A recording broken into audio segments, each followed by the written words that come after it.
آج ملتان میں 2 دن سے ہم یہاں پر ہیں. آپ حضرات کا بہت مشکور ہوں جنہوں نے ہمیں موقع دیا بات کرنے کا.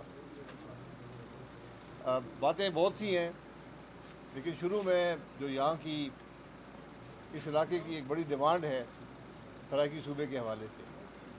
کل بھی ہم نے یہاں پر میٹنگ کی اور وسائل کی تقسیم کے حوالے سے، اختیارات کے حوالے سے بہت سے تحفظات ہیں اس علاقے میں کہ نئے صوبے کا ہم سے وعدہ کیا گیا تھا اور وہ وعدہ مکمل نہیں ہوا. ہر سیاسی جماعت نے وعدہ کیا ہے اور مکمل نہیں کیا. یہ بدنصیبی ہے. اب شاید پاکستان میں یہ ضرورت ہے کہ ہمیں نئے ایڈمنسٹریٹو یونٹ بنانے پڑیں، کیونکہ جو آج صوبائی نظام ہے یہ ناکام ہو چکا ہے. یہ نہ عوام کے مسائل حل کر سکتا ہے، نہ مستقبل میں پاکستان کو بہتر گورننس دے سکتا ہے، بلکہ مسائل بڑھتے جا رہے ہیں.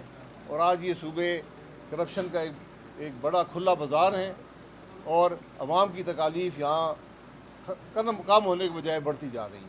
تو چھوٹے ایڈمنسٹریٹو یونٹ ہی، اس کو اب جو نام بھی دیں، یہی پاکستان کے مسائل کا حل ہے. اس پر ایک ڈبیٹ نیشنل ہونی چاہیے اور آئینی ترمیم کر کے اس کو امپلیمنٹ کیا جائے. اور جہاں بھی تحفظات ہیں، تحفظات یقینی بات ہے، جہاں بھی تحفظات ہیں ان کو دور کیا جائے. آپ یہ دیکھ لیں، یہاں سے چند میل کے فاصلے پر تونسا میں ایک HIV کا کرائسس پیدا ہوا اور ہمیں BBC کا انتظار کرنا پڑا کہ پاکستان کے عوام کو پتہ چلے کہ ملک میں یہ کرائسس ہے. پاکستان میں کسی کو پتہ نہیں تھا. BBC کی رپورٹ آئی، اس سے پتہ چلا. اور یہ خوفناک کرائسس ہے کہ بچوں میں جو HIV کا وائرس ہے، جو ایڈز ہے، وہ کیسے پھیلا. اور یہ صرف اس اسپتال تک محدود نہیں ہے، یہ پاکستان کے ہر علاقے میں، صرف پنجاب تک بھی محدود نہیں ہے، ہر علاقے میں یہ مسئلہ ہے. ہم اس کو حل کرنے کے لیے کیا کر رہے ہیں اس کا کسی کو علم نہیں ہے. تو جہاں پر بچوں کی صحت کا بھی خیال نہ کیا جائے، جو حکومت بچوں کی صحت کا خیال نہ کر سکے، اس کو حل نہ دے سکے، وہ کیسے ملک کے مسائل حل کرے گی. تو ہم یہی بات کرتے ہیں کہ آج ملک کو ایک ڈائلاگ کی ضرورت ہے کہ کیا طریقہ ہے کہ ملک کے مسائل کو حل کر کے ملک کو ایک بہتر نظام دیا جائے اور ملک کو ترقی دی جائے. آپ آج پیٹرول کی حالت دیکھ لیں. 35% جو آپ رقم ادا کرتے ہیں پاکستان کے لوگ، 35%. آپ 1 لیٹر پیٹرول ڈالتے ہیں، آپ کم از کم 100 روپے سے زیادہ روپیہ حکومت ٹیکسز کی صورت میں لیتی ہے. کیا یہ ایک منصفانہ نظام ہے؟ صرف فرق یہ ہے کہ ملک میں جو اشرافیہ ہے وہ ٹیکس دینے کو تیار نہیں ہے. اس کمی کو پورا کرنے کے لیے آپ کو غریب کو ٹیکس لگانا پڑتا ہے. یہ انڈائریکٹ ٹیکسیشن ہے، ہر شخص پر ٹیکس لگاتے ہیں. اور آج پیٹرول کی قیمت میں 35% جو ہے وہ عوام جو ہے وہ ٹیکس ادا کر رہے ہیں. آپ یہ دیکھ لیں، 3 مہینے ہونے لگے ہیں جب سے جنگ شروع ہوئی ہے، اور آج تک حکومت یہ فیصلہ نہیں کر سکی کہ پیٹرول کی قیمت کا تعین کیسے کیا جائے گا. کیونکہ جو انرجی کی قیمتیں ہیں ان کے اندر ایک غیر معمولی کرائسس ہے، اور اس کا ایک بڑا آسان حل ہے کہ ڈی ریگولیشن کر دیں. یہ سارا نظام درست ہو جائے گا. حکومت کے اندر صلاحیت نہیں ہے کہ وہ قیمت کا تعین کر سکے. اس ناکامی کی، اس کمزوری کی جو حکومت کی ہے، اس کی قیمت ملک کی عوام ادا کر رہے ہیں. ہمارے ملک میں مسائل کا ایک انبار ہے، لیکن ان کے نہ بارے میں کوئی بات کرنے والا ہے، نہ کوئی حل کرنے والا ہے. اور ایک بڑی بنیادی بات ہے ملک کے اندر کہ اگر آپ اصلاحات نہیں کریں گے، نہ آپ IMF کے چنگل سے نکل سکتے ہیں، نہ آپ ملک کو ترقی دے سکتے ہیں. یہ بھی ایک حقیقت ہے کہ ملک کے اندر اگر سیاسی انتشار ہوگا، یہ نفاق رہے گا جو آج ملک میں ہے، تو ملک ترقی نہیں کر پائے گا. جب تک ہمارے حکمران یہ بنیادی باتیں نہیں سمجھیں گے، جب وہ اس بات کو نہیں سمجھیں گے کہ جس ملک میں آئین کی بالادستی نہ ہو، قانون کی حکمرانی نہ ہو، وہ ترقی نہیں کر سکتا. یہ کیفیت آج ہمارے ملک کی ہے. ہم اپنے مسائل کو سمجھنے کو تیار ہیں، نہ ان کا حل ڈھونڈنے کو تیار ہیں. ملک کی معیشت ہر روز کمزور سے کمزور تر ہوتی جا رہی ہے. ملک کے عوام غریب سے غریب تر ہوتے جا رہے ہیں.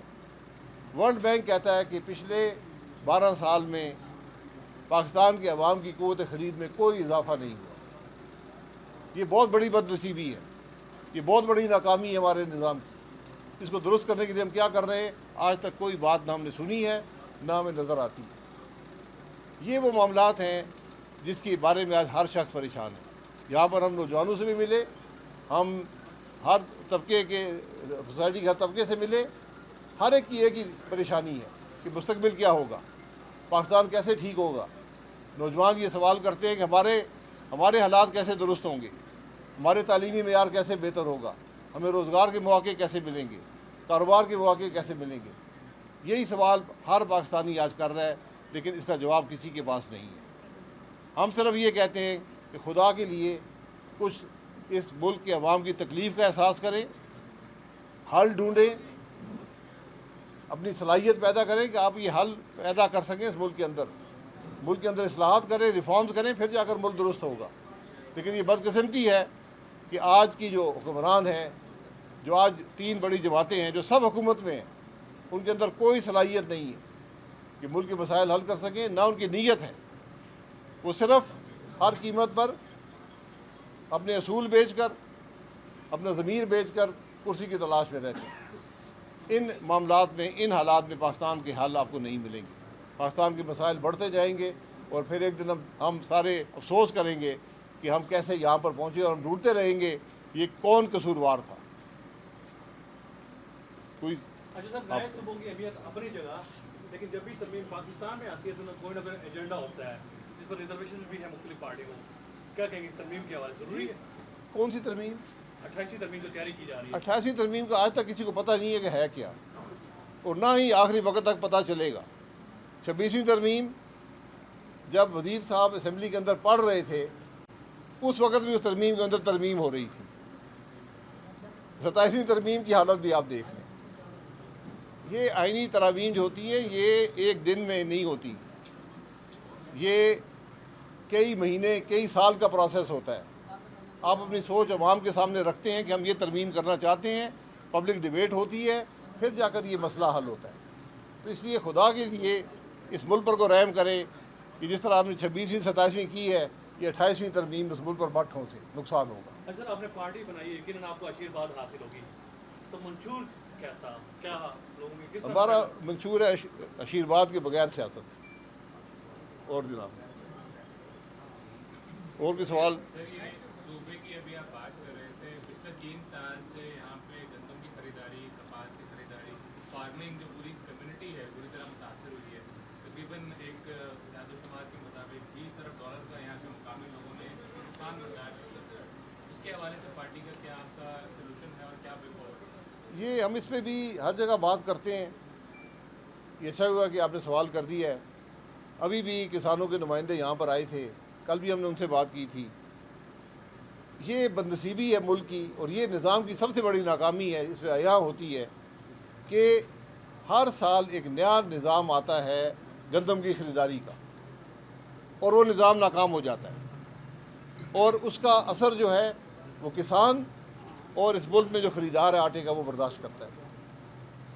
یہ مجھے کوئی سمجھا دے کہ آپ منیمم سپورٹ پرائز کی بات کرتے ہیں، اور جب وقت آتا ہے آپ کسان کو دیتے نہیں۔ کبھی آپ کمپنیاں مقرر کرتے ہیں کہ یہ خریداری کریں گی، کبھی آپ کہتے ہیں جی اس رقم سے زیادہ جو بیچے گا اس کو اندر کر دیں گے۔ یہاں کوئی نظام نہیں ہے، یہاں کوئی سوچ نہیں ہے کہ ہم کیسے اس کو، جو ملک گندم کی خریداری جو بنیادی ضرورت ہے عوام کی، اس کے بارے میں کوئی پالیسی نہ بنا سکے، اس کو گھبرانے کا کوئی حق نہیں۔ اچھا سر، جب سے آپ نے پارٹی بنائی ہے، ملتان جو کہ جنوبی پنجاب کا ہب ہے، یہاں پر کوئی آپ کی تنظیم سازی نظر نہیں آئی، کوئی ایکٹیویٹی نظر نہیں آئی۔ جب آپ آتے ہیں تو آپ کے کچھ 1-2 عہدیدار سامنے آ جاتے ہیں، کیا وجہ ہے؟ آپ تنظیم سازی نہیں کر رہے، نہ کوئی اہم ترین شخصیت آپ کی پارٹی میں شامل ہوئی ہے، اس کی کیا وجہ ہے؟ جی، اہم ترین شخصیت کو ہم ڈھونڈتے نہیں ہیں، ہم عوام کے پاس جاتے ہیں، ضلع کی سطح پہ جاتے ہیں، بات کرتے ہیں، مسائل کا حل ڈھونڈتے ہیں، ایشوز پر بات کرتے ہیں۔ یہی طریقہ ہوتا ہے سیاسی جماعت کا۔ وہ پکی پکائی سیاسی جماعتیں اور ہوتی ہیں مخصوص مقاصد کے لیے، ہم وہ جماعت نہیں ہے۔ اکثر جو ملک کی سیاسی صورتحال ہے، کیا لگتا ہے یہ حکومت یہ پورا کرتا دکھائی نہیں دے رہی، جس وجہ سے آپ لوگ ایکٹیو ہو رہے ہیں؟ پورا کرتا دکھائی نہیں دے رہی تو شاید پاکستان کے لیے بہتر ہو۔